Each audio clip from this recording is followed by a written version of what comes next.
Olá, seja bem-vindo ao Arquivista Herege. Hoje a gente vai mergulhar em O Grande Livro da Mitologia de Thomas Bulfinch. E olha, isso aqui não é só sobre contos antigos de deuses e monstros, não. É sobre um tipo de código secreto que está escondido na nossa cultura, na arte, na literatura. Vamos juntos decifrar por que essas histórias, cheias de deuses passionais e heróis trágicos, ainda definem e muito o nosso mundo.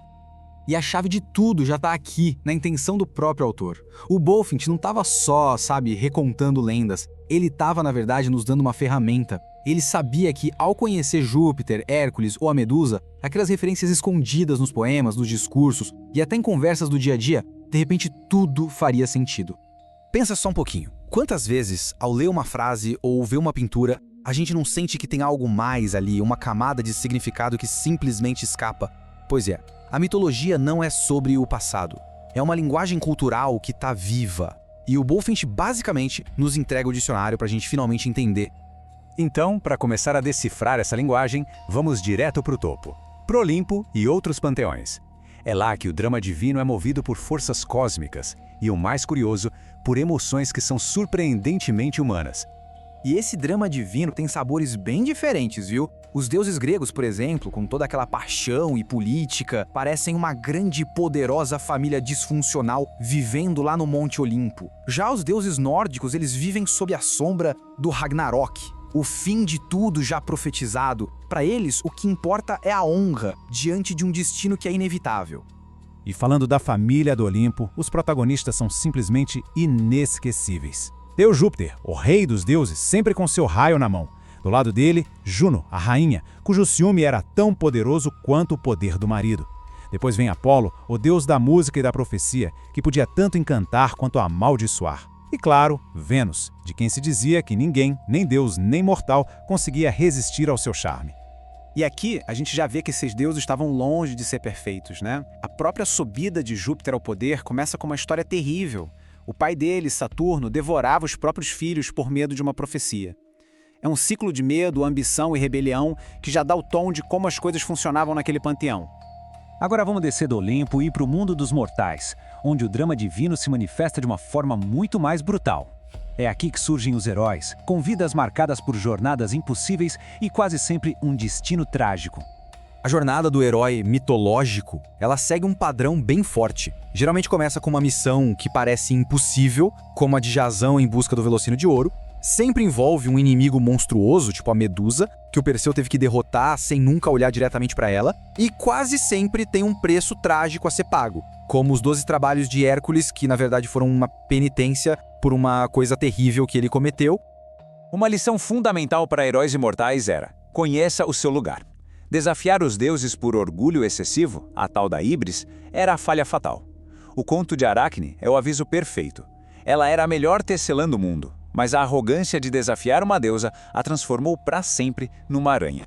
Mas nem tudo é sobre monstros e batalhas. No coração desses mitos estão as emoções mais universais que existem. O apelo de Orfeu, que desceu ao inferno por amor a Eurídice, mostra pra gente a profundidade da perda, da esperança e do desespero que essas histórias exploram. É de arrepiar. E agora a gente começa a conectar os pontos. Vamos ver como Bulfinch mostra que essas histórias antigas não morreram, de jeito nenhum. Elas se infiltraram na nossa cultura, se tornando parte da nossa maneira de pensar e de falar. E aqui está a prova perfeita do argumento do Bulfinch.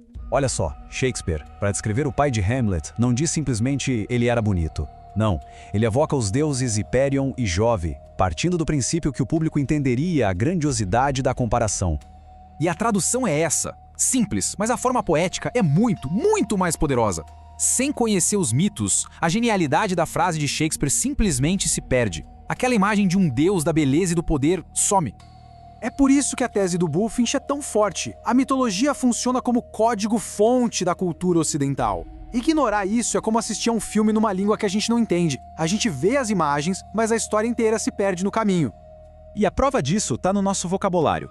Expressões como tarefa hercúlea ou cavalo de Troia são usadas o tempo todo. Elas são como fósseis linguísticos, pequenos fragmentos de mitos que a gente usa sem nem parar para pensar na sua origem épica. Bulfinch também mostra uma linhagem literária muito clara.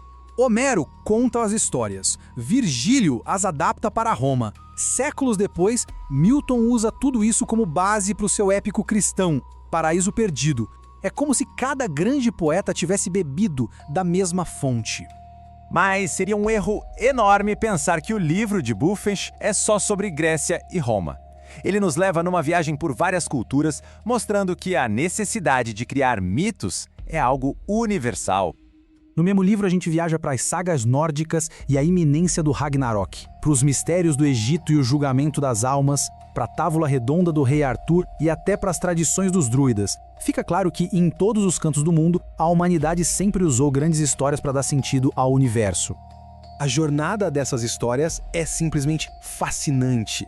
Elas nasceram como tradição oral, contadas ao redor da fogueira, foram imortalizadas em épicos, depois compiladas por Bulfinch no século XIX para um novo público e hoje são a base para incontáveis filmes, livros e jogos que a gente consome. E tudo isso nos leva à nossa conclusão. Olhar para este livro só como uma coleção de fábulas é perder totalmente o ponto principal. No fim das contas, a grande lição é esta. O grande livro da mitologia não é um livro de história, é um decodificador cultural. Ele nos dá as ferramentas para enxergar o mundo com mais profundidade, para entender as fundações da nossa arte, da nossa linguagem e de quem nós somos. É um convite para aprender a língua secreta da nossa própria cultura. Isso tudo nos deixa com uma pergunta final. Se os mitos são as grandes histórias que uma cultura conta a si mesma para entender o mundo, quais seriam os nossos mitos modernos? Que deuses, monstros e heróis a gente está criando hoje em dia? Bom, agradeço muito por ter assistido até aqui, não se esqueça de curtir e se inscrever no canal. Até a próxima!